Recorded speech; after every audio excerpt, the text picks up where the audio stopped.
All right. So I'm so excited about today.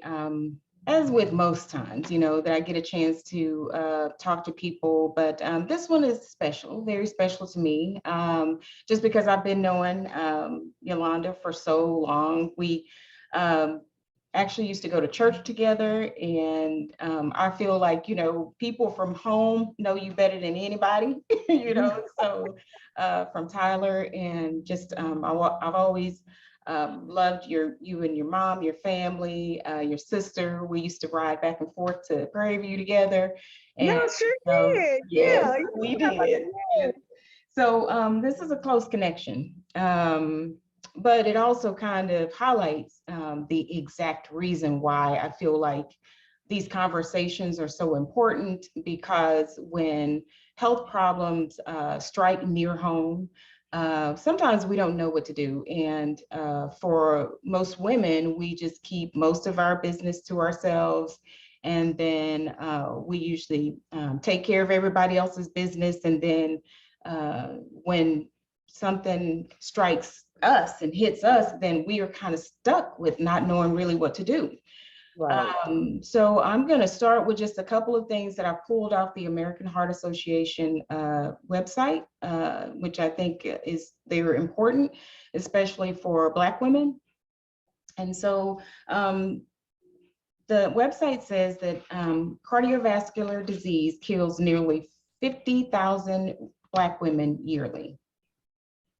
49% of us have heart disease. 1 out of 5 of us believe that we are at risk. 58% of us are aware of the symptoms of a heart attack. And 36% of us know that we are at risk of heart. I'm sorry, 36% of us know that heart disease is our greatest risk. Right. I'd like to say that yes, I've kind of always felt like that was the scariest thing, is to have a heart attack. Even before cancer, you think heart attack, I just don't want to have a heart attack. But we've got Yolanda Prince here today, who's going to share her experience with us. And I don't know, I guess maybe we'll find out if she's ever felt like she's felt those same types of statistics that we're talking about. But I'd like to introduce you, Yolanda Prince, and let's start by just talking about where you're from. Let's go there. Hey, I am from Tyler, Texas, and Sean and I go way back. I know I'm 25 and holding, but it's been a little bit longer than that I've known her. Like she was saying earlier, we have actually grown up together for real. So, and I'm excited on being on her show today to let everybody know about heart disease and the effects that it has, and my personal story and journey that I've experienced.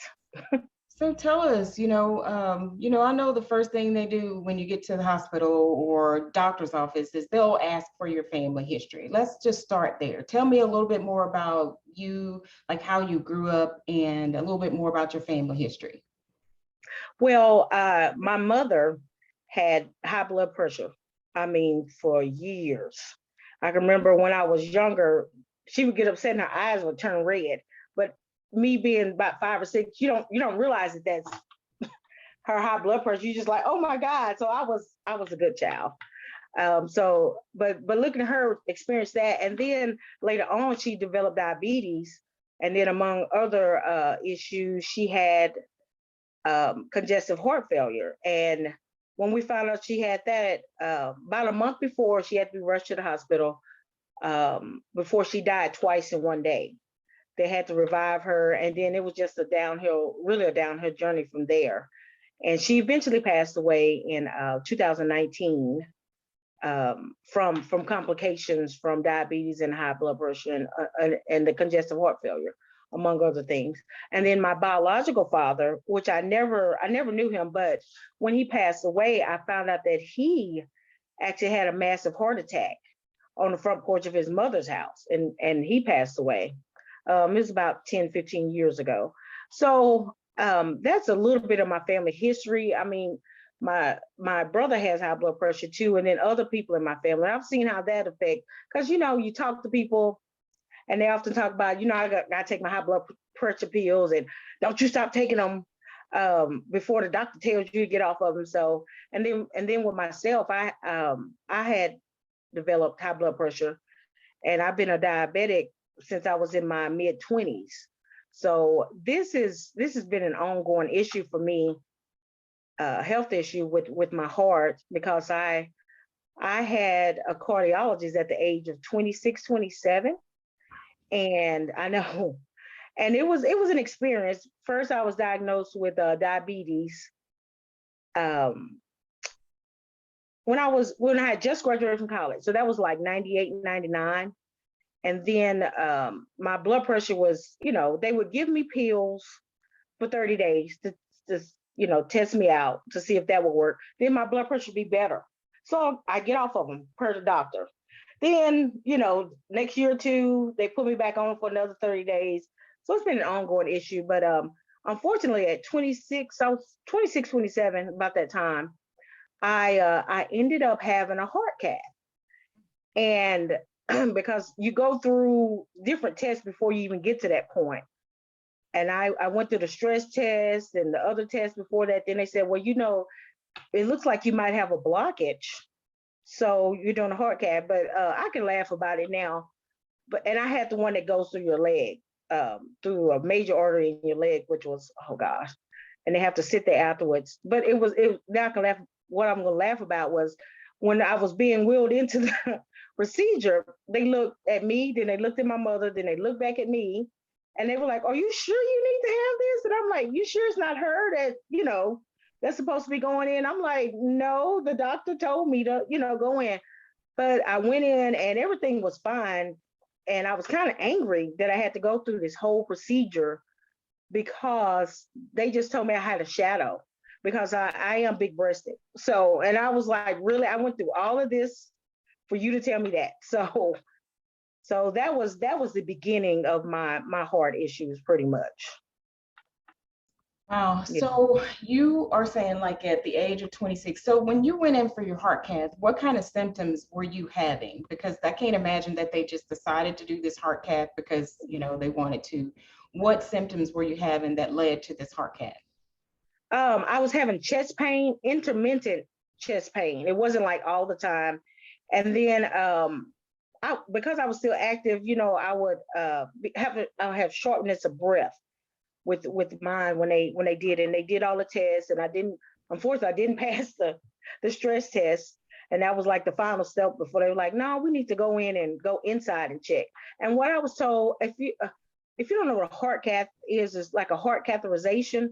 What they do is they stick a long, the best way I can describe it from I'm not a medical professional, but they get this long tube that has some, what is it called?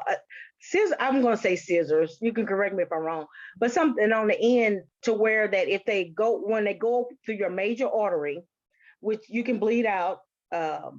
It's a very serious procedure. They go up through your artery and it goes up to your heart.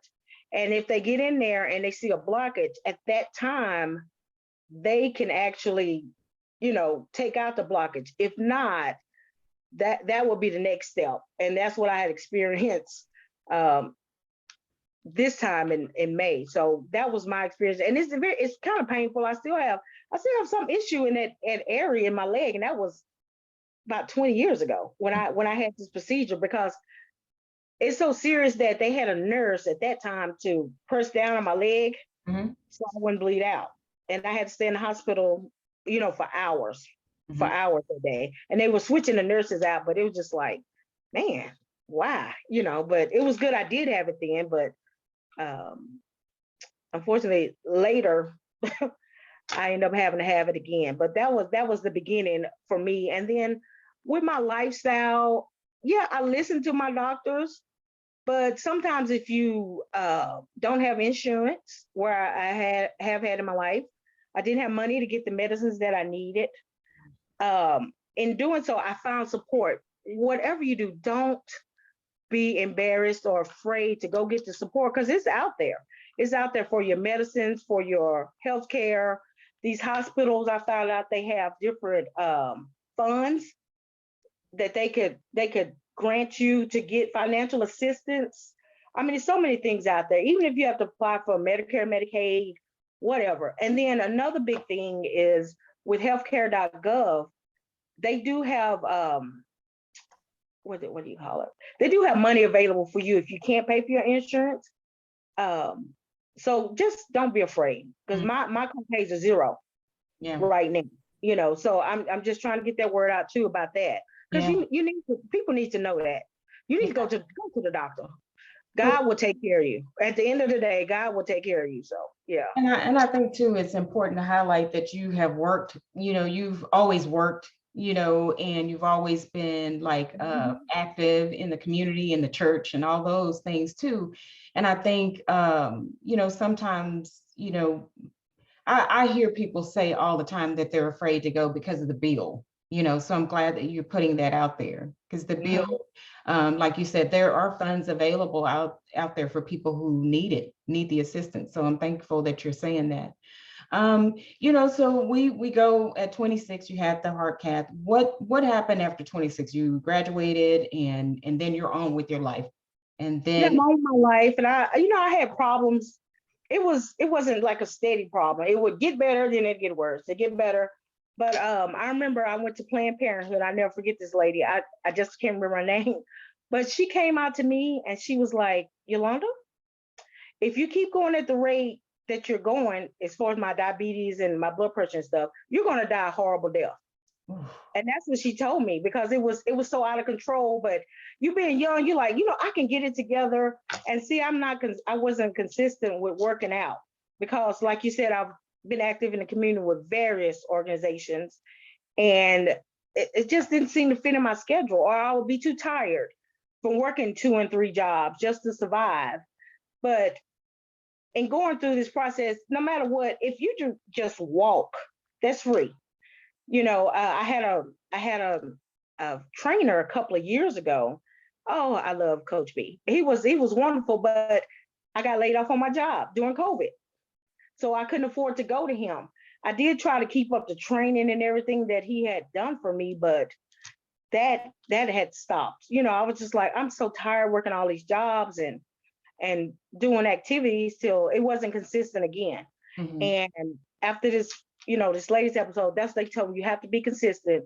You cannot be still, no matter what. So I want to encourage everybody to keep moving. If you don't do anything else, keep moving. Even if you're exercising at your desk, continue to do that. And one job I had, we did actually start doing it at our desk, and then by the time we got finished for the year, the end of the year, everybody had a ball that they were sitting on, those exercise balls, because that was our goal, to sit on it for so many hours during the day.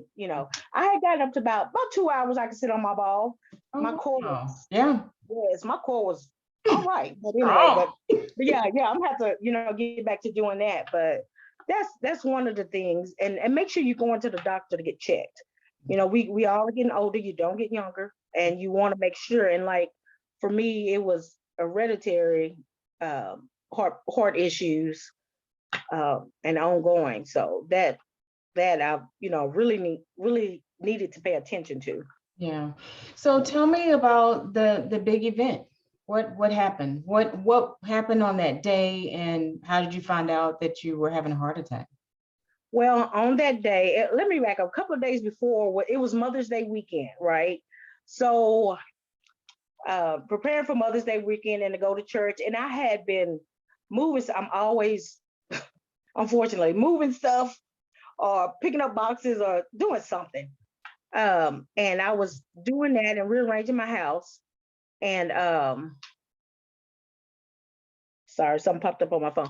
But so my chest was sore, and I suffer from what's called osteochondritis, where you have the inflammation of the chest, and I've been suffering that for years, and it makes you feel like you're having a heart attack, but it's not a heart attack. Because every time I go to the emergency room, they're like, oh, it's just flared up again. So they give me the medicine and I go home. So Sunday, I go to church, I was feeling good, but my chest was still hurting. Then Monday, my chest was still hurting. And for me, it was a burning sensation in my chest. So I'm thinking, oh, it's the costochondritis. Let me do my normal routine. Let me just not pick up anything. But by Tuesday, it kept on. It kept on being in my chest, and the burning sensation went down my arm. And then on top of that, I had an upset stomach, and I have a very sensitive stomach anyway. So I'm thinking, oh gosh, here we go. It's something I ate. And my cousin, God bless her, she can cook. So she cooked. She gave my sister and I. It was some turkey wings, some dressing, potato salad, some kind of peas, banana pudding, and cornbread. And I was like, woo, it was so good. So I ate that. So I'm thinking that's what made my stomach upset.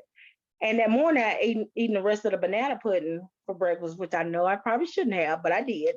And so, but I threw up well over 10 times that day. I just kept throwing up. I got sick at work, and I called my sister to say, you know what, I'm not gonna make it today. Well, about 6 o'clock that morning, 5:30, 6 o'clock that morning, I threw up the first time. Then I felt better. So I'm like, okay, I'm gonna go to work. So I got to work, and I don't know why I remember everything I ate, but we had Chick-fil-A that day because I work at a school. I was working at a school, and the principal, that was their appreciation for us working so hard, and it being the end of the year. So I was like, yeah, I'm gonna get my Chick-fil-A, had this for lunch, and I'm good. I went in to pick up my food, and I was sitting there talking to the principal and got sick, and I ran out. And he's looking at me like, what is wrong with you? So I ran out, and then I came back and said, you know what? I'm going home.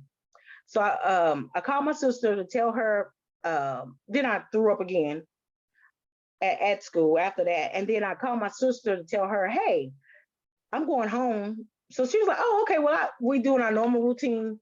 She went to the store. She got me some soup, ginger ale, and crackers. And I said, well, I'll just go over her house because I had to pick up my niece from school that day. So I got to her house. I just kept throwing up. And then I went to go pick up my niece, the normal school time.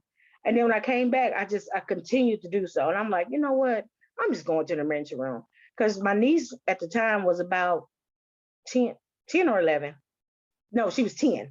So she kept running there like, do I need to call my mommy? And I'm like, girl, no, I'll just deal with this afterwards. So eventually we went to the emergency room, and I knew something was different because they took my blood one time. Then a paramedic came in because I noticed he was dressed differently from the nurses. And he was like, oh, I'm just doing this, to make sure. And I'm like, okay. He said, yeah, I'm a paramedic, so I do both. I'm like, oh, okay. But then they came in, and of course they do your EKG and everything. And what's so crazy about it, my EKG came back normal. So they tested the blood again, and it was 3 people that walked in. 3. I'll never forget. It was a doctor. She was petite, and it was 2 nurses on the side of her. And my sister and I looked at each other like, okay, this is kind of serious. So she said, Miss Prince, in the most calm voice, she said, Miss Prince, she told me 3 things. You've had a mild heart attack. You're not going home today. And we're about to take you to the heart hospital. And at that time, we were just so, I just couldn't do nothing but cry. Like, wow, really? But then it was like a sense of peace and calm came over me. That was nothing but God. So they just took me in, and I was admitted right up at midnight to the heart hospital here in Tyler, Texas. And it's almost a blur because everything happened so quickly, because this was Wednesday morning at midnight when I got admitted. So this is where I had another heart cath. And this time they went through my arm, and I still have I don't know if you can see it, but I still have the actual, scars there from when they did it. And that was a lot easier on me. So they went in, and they came back and told me that I had gotten to the hospital just in time. 3 of my arteries were blocked at 90%. 90. 90, not 9. And I had one other one blocked at 100%. Woo. So I was like, oh God. But still I had this calm, because my sister was like, You were so calm because I am not the most medically inclined person on earth. Now you, So, you know what I'm saying? Y'all can handle that kind of stuff. I'm just like, whatever y'all tell me to do, I'll do it. And that's the attitude I had. I had to be positive that I was just prayed up. Like I said, God, let it be your will. Because that's all I could do at that point. So this was Wednesday. Thursday, they were trying to do a quadruple bypass surgery. Quadruple. So I was like, okay, whatever. And whatever you want to do. And so they didn't get to do it that day. And then my sister and my uncle were talking to the doctors. I found out this afterwards, that they were like, well, let us, get everything prepared because we don't know what we're going to do. I mean, I didn't have insurance. So they got me in on Friday. Friday, May 14th is when I had my open heart surgery. And oh God, it's just been a journey, since then. But going through that ordeal and being sick, and you know what's so funny about it? You said those statistics, but I went to a Black Nurses Rock here in Tyler, Texas. That chapter, they had a banquet, I guess a luncheon or something, and the lady there was from the American Heart Association, and she was going over these facts, and she told me, and I actually listen. I'm a nerd. I take notes sometimes, but she got to talking about the symptoms. And I remember her saying that the symptoms in women are sometimes different from men. So one of them she told was vomiting. And I'm like, oh my God, I remember that. And then another she said that that was different was the pain in the jaw for women. And I thought that was very interesting. That's the two of them that caught my eye. Because, of course, you think the severe chest pain and the shortness of breath and, just the normal stuff. But those are two that I tell people now, you got to know your body. You have to know your body. And my body has been through a lot over the years. I'm not going to give you my whole medical history, but my body has been through a lot over the years, suffered a lot. So that day when I had the, heart attack, I got to thinking, what were some other signs that I missed? And one was fatigue. I had severe fatigue a few months before then. And let me tell you, it started in the summer of, what's this year? This 22. Summer of 20, I guess that was 20. And I had the chest pain. But again, I thought it was the costochondritis or something else. And then I thought it was COVID. So I went to get tested for COVID. I was negative. I went to my doctor. I was negative. My EKGs were coming back normal. And then I didn't have bronchitis or anything like that. So I'm like, I just need to sit down. And then with the fatigue, severe fatigue, I would get off at 4:30 in the afternoon and come home and go to sleep. And I could sleep the whole night, but the only reason I would wake up then because I was hungry. And my friend kept saying, are you sure? And I'm like, girl, I'm just tired because I have fibroids too. And I know they make you fatigue. So I'm like, okay, I'm not getting these out. So I just battle it and, I'm okay. But then fast forward to May, that's when it all just, came together and crashed. So that's, my story. Yeah. Yeah. So you recovered and we're here Yeah. today. And I just kind of want to know what's different now. Like what's different about Yo-Yo? Because that's it. When people that know, Yo-Yo. Yo-Yo. Right. So what's different about Yo-Yo from today to like before you had your heart attack? Yeah, I had to think back and realize that there were several factors that contributed to this. One being hereditary, two being my diabetes and blood pressure were out of control. Because when they admitted me, they said my A1C was 15. I didn't know it could go that high. And my glucose level was 600 and something. I'm like, what? Whew, Lord Jesus. But then another thing was my diet and my lifestyle and exercise, that contributed to. And then the fourth thing was stress. Stress is a silent killer that we have got to overcome. I deal with anxiety and depression at times. And so that all to me, it was the inevitable. Yeah. With my situation. And you really have to let go and let God on a lot of this stuff. Because, being active and just, stressing over bills and just daily life, it took its toll on my body eventually. And this is what happens, a heart attack. You just have to take control of that. Again, know your body. And then, that was pretty much what contributed to what happened to me. But after I had the surgery, I was in the hospital for about a week. And it's good to know people and treat people well, because I had friends fight for me, because again, I didn't have insurance, right? So they were going to send me straight from the hospital to home after having an open heart surgery. And I know that if they would have done it, I'd be dead. But I had a friend who fought for me to get into the cardiac rehab. Good. So I got in there, and the lady, when she checked me, and she said, "Your friend is she's more like a sister, because again, we grew up together. Like you said, we have good friends and family around here. But she said she really fought for you to get in here." So I was in the hospital for about a week. Then I was in rehab for it's a blur, about a week or two. I don't know. Yeah. But I was in there, and I had my moments, because when you have the type of surgery that I have, I can't describe the pain that you have, and they tell you after every surgery to cough. When I coughed, I felt like my soul was leaving my body every time. But I had to keep doing it, or else I would have developed pneumonia. They said, "You think you're in pain now, but you don't cough and you let that pneumonia set up." And I'm like, you know what? Right. I'm your dad, I was like, you know what?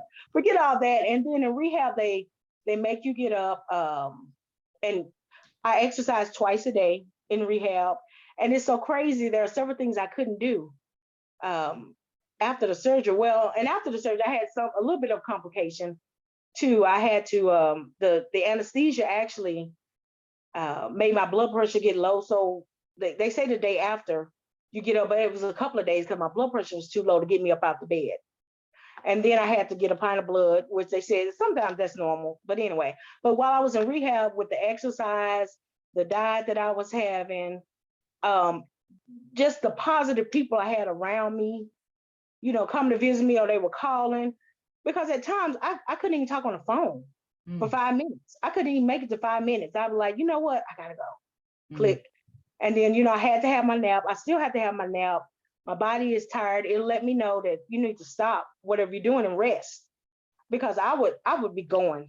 I wouldn't, that was me. I would always be on the go. I would always be somewhere and whatnot. And but yeah, it's been a challenge getting through this, having your good days and your bad days. You're thinking, God kept me alive for a reason. But a couple of things that I struggle with today are it exacerbated my neuropathy in my feet. So for those of you who don't know what neuropathy is, it's a painful condition, and your you can get it in your hands and your feet that I know of, and it can be debilitating for some people, and it could even result in you losing your hands or your feet. You see some people, they have that those things amputated, but that's some of the reason why, because of the neuropathy may have set in. But now I just struggle with that, and in my chest, because my chest is healing now. It is the weirdest experience I've had a few surgeries, but this is so weird because I can feel my chest coming back together. Yeah. Then if I move wrong, oh my God, it's just like, or if I pick up something too heavy, because when in rehab, I couldn't lift over 5 pounds. I couldn't use my arms for anything right afterwards. So that means if I sat down on the couch, I would have to literally push myself up without my arms. I couldn't lift over my head. I couldn't reach behind. I mean, it's still hard for me to even bend over with this type of surgery, but I deal with it every day. I just thank, God, that I'm here and trying to, get the word out, and being nominated as the American Heart Association Woman of Impact. That was a blessing, because I was thinking after this, I said, I need to get the word out about this. And I had been meaning to to contact them, but actually one of my sorority sisters had nominated me before. She called me, she's like, I nominated you. And I'm like, this is such a blessing because I want to do something like this anyway. Mm-hmm. So she nominated me for this. And the campaign is to bring awareness about heart disease and strokes, and then also raise funds for the American Heart Association to do so. So, and it was a blessing. God keeps telling me to be still. And I'm like, I need to record a video and post it. And I be doing, I'm not gonna cuss, but I be doing reached out to me, and I've been following, her stuff about the sugar mode, and I'm so glad you're doing this because sugar, it can mess you up. Believe me, I know. But I've changed. Oh, let me get back to you. What you said, I've changed. Is my diet, and it's so crazy. I was starting to change that seriously, and I gone shopping about a week or two before for my heart attack to get all that sugary stuff out. I don't drink sodas anymore. Sweet tea is out. My doctor told me to avoid chips, cheese, sweet tea, stuff like that. And of course, every now and then you're going to have a little bit of a setback. I'm not going to say setback, but you want that taste of it. Mm-hmm. But don't overdo it. Because for me now, if I were to drink, let's say just a small glass of sweet tea, that's going to shoot my sugar, as they call it, that's going to shoot up to about 400. Yeah. And so I'm heart attack range again. So I can't continue to live that lifestyle. And again, you have to keep moving. You got to keep moving and moving. I mean, I don't care if you're doing little, arm movements in your chair or something, but you got to keep doing it. Or you're just walking around the house, because I call it my L's, because the shape that I walk in my house when I'm not able to, go outside, and I'm keeping track of my progress. That's what's keeping me going, is keeping track of my progress and not getting discouraged by any setbacks. Because after the surgery, I gained 20 pounds. But in talking to one of, excuse me, and talking to one of my doctors, she said, girl, she didn't say it like that, but she was like, get over it. That's just recovery weight. She said, think about it. You haven't been moving around. You've been moving around like normal, like you normally would. And I'm like, you know what, you're right. And it pays and it benefits you no matter what condition of health you're in, is you got to surround yourself with positive people. You have to. You don't need these naysayers. You don't need these people that are being disrespectful to you. You don't need all that. Let that go. Let it go, for real. Luckily I've had, some support that came from people. I'm like, wow, people from my church were coming to sit with me, mm-hmm. and praying with me and making sure that I was breathing, Mm-hmm. And I'm serious. You got to have that in your life. And if you're into affirmations, do affirmations, but just make sure your surroundings are positive. Now, every day is not going to be a day. Believe me, I had my moments, because I recently lost my mother, and that hits hard sometimes. Trying to look for a job, that that's a reality of my situation, and just dealing with people on that are not out there for you, or not trying to support you. And life is going to happen, but try to make your life as positive as you can. So, yeah. I was going to ask if you're okay with me posting the information about your about the American Heart Association.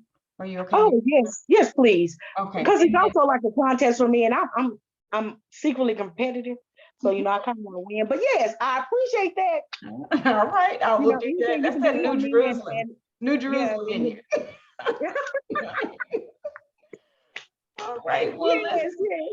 Is there anything, I guess, part of, I think what's important about what we do is just community work. That, like I said, that's one of the things that I know that you've always been involved in.